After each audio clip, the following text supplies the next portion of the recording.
முதல் வாசகம். மக்கபேர் முதல் நூல் அதிகாரம் 6 திருவசனங்கள் 1 முதல் 13 வரை. அந்தியோக்கு மன்னன் மேற்கு மாநிலங்கள் வழியாக சென்றபோது பாரசீக நாட்டு எலிமாய் நகர் பொன் வெள்ளி ஆகியவற்றுக்கு புகழ் பெற்றது என்று கேள்விப்பட்டான். அதன் கோவிலில் மிகுந்த செல்வம் இருந்தது என்றும் கிரேக்க நாட்டை முதல் ஆண்ட மாசிடோனிய மன்னரான பிலிப்பின் மகன் அலெக்சாண்டர் அங்கே விட்டு சென்றிருந்த பொற்கேடயங்களும் மார்பு கவசங்களும் படைக்கலன்களும் அங்கு இருந்தன என்றும் அறிய வந்தான். எனவே அந்தியோக்கு புறப்பட்டு நகரை கைப்பற்றி கொள்ளையடிக்க முயன்றான். ஆனால் முடியவில்லை. ஏனெனில் அந்த நகர மக்கள் அவனது திட்டத்தை அறிந்திருந்தார்கள். அவர்கள் அவனை எதிர்த்து போரிட்டார்கள். ஆகவே அவன் பின்வாங்கி பெரும் ஏமாற்றத்துடன் அங்கிருந்து பாபிலோனுக்கு தப்பி சென்றான்.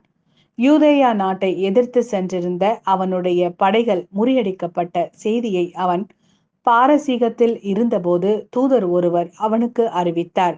திருவுறைவிடத்தை சுற்றிலும் முன்பு போல் உயர்ந்த மதில்கள் எழுப்பியுள்ளார்கள். அவனுடைய நகராகிய பெத்சூரை சுற்றிலும் அவ்வாறே செய்திருக்கிறார்கள் என்றும் எடுத்துரைத்தார். இச்செய்தியை கேட்ட மன்னன் அதிர்ச்சி அடைந்து மிகவும் நடுங்கினான். தான் திட்டமிட்ட வண்ணம் நடவாததால் துயரம் தாங்காது நோயுற்று படுத்த படுக்கையானான். கடும் துயரம் அவனை ஆட்கொண்டதால் அங்கு பல நாள் கிடந்தான். தான் விரைவில் சாகவிருந்ததை உணர்ந்தான். ஆகவே அவன் தன் நண்பர் எல்லாரையும் அழைத்து, என் கண்களினின்று தூக்கம் அகன்றுவிட்டது, கவலையினால் என் உள்ளம் உடைந்து விட்டது, எவ்வளவு துயரத்திற்கு ஆளானேன், இப்போது எத்துணை பெரும் துயர கடலில் அமிழ்ந்துள்ளேன், நான் ஆட்சியில் இருந்தபோது அன்பு செலுத்தி அன்பு பெற்றேனே என்று எனக்குள் சொல்லிக் கொண்டேன். லீசியா வலிமை வாய்ந்த படையோடு முதலில் சென்று யூதர்கள் முன் புறமுதுகு காட்டி ஓடிவிட்டான். முறியடிக்கப்பட்ட படைகளிடமிருந்து யூதர்கள் கொள்ளையடித்த படைக்கலன்கள் மிகுதியான பொருள்கள் ஆகியவற்றால் அவர்கள் வலிமை மிக்கவர்கள் ஆனார்கள். எருசலேமில் இருந்த பலிபீடத்தின் மேல் அந்தியோக்கு செய்து வைத்திருந்த நடுங்க வைக்கும் தீட்டை அவர்கள் தகர்த்தெறிந்தார்கள். திருவுறைவிடத்தை சுற்றிலும் முன்பு போல் உயர்ந்த மதில்கள் எழுப்பியுள்ளார்கள். அவனுடைய நகராகிய பெத்சூரை சுற்றிலும் அவ்வாறே செய்திருக்கிறார்கள் என்றும் எடுத்துரைத்தார். இச்செய்தியை கேட்ட மன்னன் அதிர்ச்சி அடைந்து மிகவும் நடுங்கினான். தான் திட்டமிட்ட வண்ணம் நடவாததால் துயரம் தாங்காது நோயுற்று படுத்த படுக்கையானான்.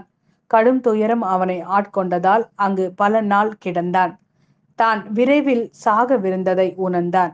ஆகவே அவன் தன் நண்பர் எல்லாரையும் அழைத்து, என் கண்களினின்று தூக்கம் அகன்றுவிட்டது, கவலையினால் என் உள்ளம் உடைந்து விட்டது, எவ்வளவு துயரத்திற்கு ஆளானேன், இப்போது எத்துணை பெரும் துயர கடலில் அமிழ்ந்துள்ளேன், நான் ஆட்சியில் இருந்தபோது அன்பு செலுத்தி அன்பு பெற்றேனே என்று எனக்குள் சொல்லிக் கொண்டேன். ஆனால் எருசலேமில் நான் புரிந்த தீமைகளை இப்போது நினைவு கூறுகிறேன். அங்கு இருந்த பொன் வெள்ளி கலன்கள் அனைத்தையும் கவர்ந்து சென்றேன். யூதேயாவில் குடியிருந்தவர்களை காரணமின்றி அழித்தொழிக்கும்படி கட்டளையிட்டேன். இதனால் தான் இந்த கேடுகள் எனக்கு வந்துற்றன என நான் அறிவேன். இப்போது அயல் நாட்டில் துயர மிகுதியால் அழிந்து கொண்டிருக்கிறேன் என்று கூறினான். இது ஆண்டவரின் அருள்வாக்கு. இறைவா உமக்கு நன்றி. லூக்கா எழுதிய நற்செய்தி அதிகாரம் 20 திருவசனங்கள் 27 முதல் 40 வரை. உயிர்த்தெழுதலை மறுக்கும் சில சதுசேயர் இயேசுவை அணுகி, போதகரே, மணமான ஒருவர் மகப்பேறின்றி இறந்து போனால் அவர் மனைவியை கொழுந்தனே மனைவியாக ஏற்றுக்கொண்டு தம் சகோதரருக்கு வழிமரபு உருவாக்க வேண்டும் என்று மோசே எழுதி வைத்துள்ளார். இங்கு சகோதரர் 7 இருந்தனர். மூத்தவர் ஒரு பெண்ணை மணந்து மகப்பேறின்றி இருந்தார். 2ஆம் 3ஆம் சகோதரர்களும் அவ்வாறே மணந்தனர். இவ்வாறே 7 மகப்பேறின்றி இருந்தனர். கடைசியாக அப்பெண்ணும் இருந்தார். அப்படியானால் உயிர்த்தெழும்போது அவர் அவர்களுள் யாருக்கு மனைவியாவார்? ஏனெனில் 7 அவரை மனைவியாக கொண்டிருந்தனரே என்று கேட்டனர். அதற்கு இயேசு அவர்களிடம், இக்கால வாழ்வில் மக்கள் திருமணம் செய்து கொள்கின்றனர். ஆனால் வருங்கால வாழ்வை பெற தகுதி பெற்ற யாரும் இறந்து உயிர்த்தெழும்போது திருமணம் செய்து கொள்வதில்லை.